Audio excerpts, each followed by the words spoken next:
Imagine a world where the curve of a mustache could be a political statement, where the style of your facial hair might mean the difference between loyalty and treason. Now, step into Italy. The year is 1325. A land divided. Not yet a unified country, but a patchwork of fiercely independent city-states. Florence, Venice, Milan, Pisa, and dozens more. Each locked in a delicate dance of alliances, rivalries, and brutal skirmishes. Among the most bitter of these rivals, Modena and Bologna, two proud cities in the northern region of Emilia-Romagna. They shared not only a border, but a burning hatred, one inflamed by politics, religion, and yes, personal grooming. In this age, beards were more than fashion. They were tribal markers, cultural battlegrounds. The Bolognese, aligned with the papal-backed Guelphs, favored neatly trimmed clerical beards or clean-shaven faces, reflecting order, piety, and obedience. The Modenese, siding with the imperial Ghibellines, wore their beards long, wild, and defiant, mirroring their anti-papal stance and warrior spirit. In medieval Europe, appearance was identity. In a world without social media or ID cards, what you wore, how you looked, was your political billboard.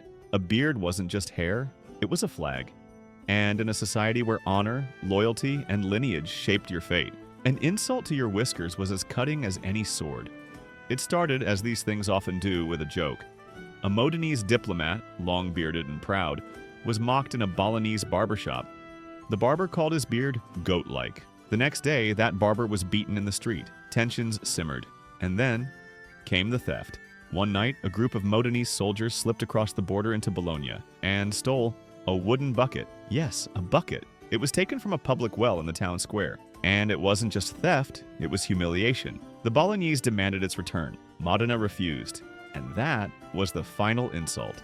On November 15th, 1325, the cities met on the battlefield near Zappolino. Over 30,000 men, knights in chainmail, swords drawn, war banners raised. This would be called the War of the Oaken Bucket. And while the weapons were steel, the fuel was pride, political, religious, and yes, facial. The Modenese, with their unruly whiskers flying in the wind, charged like wild men. The Bolognese held firm, banners high, but by the end of the day, they had fallen.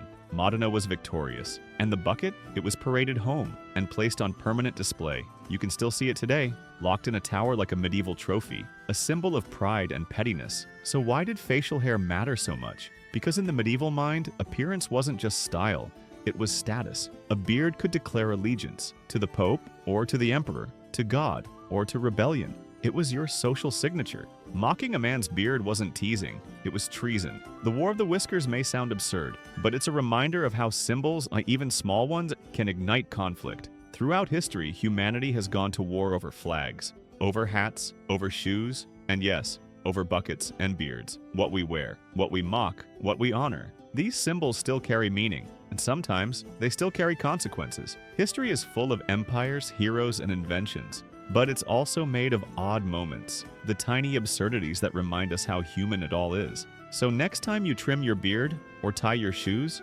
remember you might be making history, or at least starting a feud.